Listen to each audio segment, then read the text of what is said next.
டெல்லி அரசியல், பாஜக அரசியல், மதவாத அரசியல் ஒரு மாநிலத்திற்குள் போனா என்ன நடக்கும்? அவர் தொடர்ச்சியாவே பாஜகவை ஏன் திட்டுறீங்கிறதா மறைமுகமா கேட்டுட்டே பாஜகவையே நீங்க நான் திட்டுறீங்க, டெல்லி என்ன பெரிய பயமா உங்களுக்கு, இதை காமிச்சு எத்தனை நாள் பூச்சாண்டி காட்டுவீங்க அப்படின்னு கேட்கிறாப்புல. இது எவ்வளவு பெரிய ஆபத்தான ஒரு அரசியல். இன்னைக்கு ஒட்டுமொத்த இந்தியாவுக்கும் அச்சுறுத்தலே பாஜக தான்.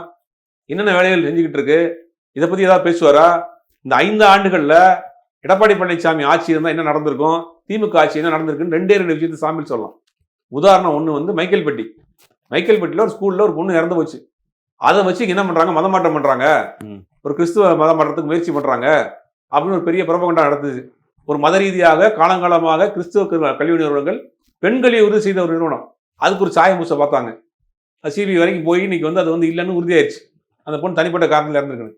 2வது திருப்பரங்குன்ற விஷயம், திருப்பரங்குன்றத்தை கையில் எடுத்து அவங்க அரசியலே பண்றாங்க தமிழ்நாட்டில். அப்ப பாஜக ஒரு மாநிலத்துக்குள் போறப்ப மத ரீதியான ஒரு பிளவோட தான் உள்ள போறாங்க. அது எவ்வளவு பெரிய ஆபத்து. நீ அதவையும் பேச மாட்டேங்கிற. வந்தாங்கன்னு போல கேரளாவில் இந்த கிறிஸ்துமஸ்ல கேரளாவில் ஒரு கிறிஸ்டின் ஒரு காலேஜில் வந்து கிறிஸ்துமஸ் விழா கொண்டாட முடியல. சங் பரிவார் கூட்டம் போய் அவங்க வந்து இது பண்ணி நிப்பாட்டிட்டாங்க.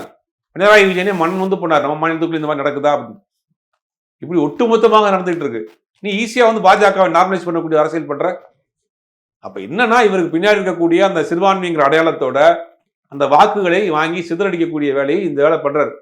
நம்ம இது இன்னைக்கு சொல்ல தொடர்ந்து பண்ணிட்டு இருக்கோம். இப்போ அவருடைய செயல்பாடு ஒவ்வொன்றா காட்டுது.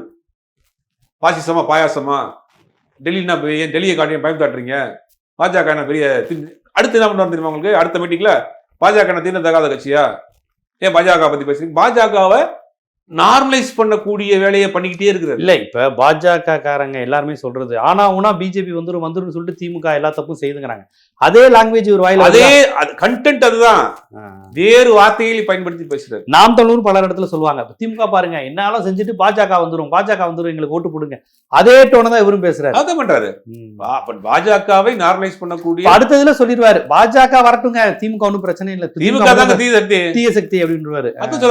அதை நோக்கித்தான் போயிட்டு இருக்காரு அவரு, அதை நோக்கித்தான் போறாரு.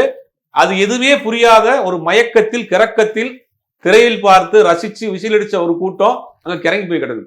அது எங்க திமுகவுக்கும் பாஜகவுக்கும் எது ஆபத்துன்னு கேட்டா வித்தியாசம் தெரியாத கூட்டம். தங்கச்சிக்கும் பொண்டாட்டிக்குமே வித்தியாசம் தெரியாது. நேத்து வரையும் என் தங்கச்சியா இருந்தேன், எங்க அண்ணன் ஆசைப்பட்டா நாளையில பொண்டாட்டியா இருப்பேங்குது.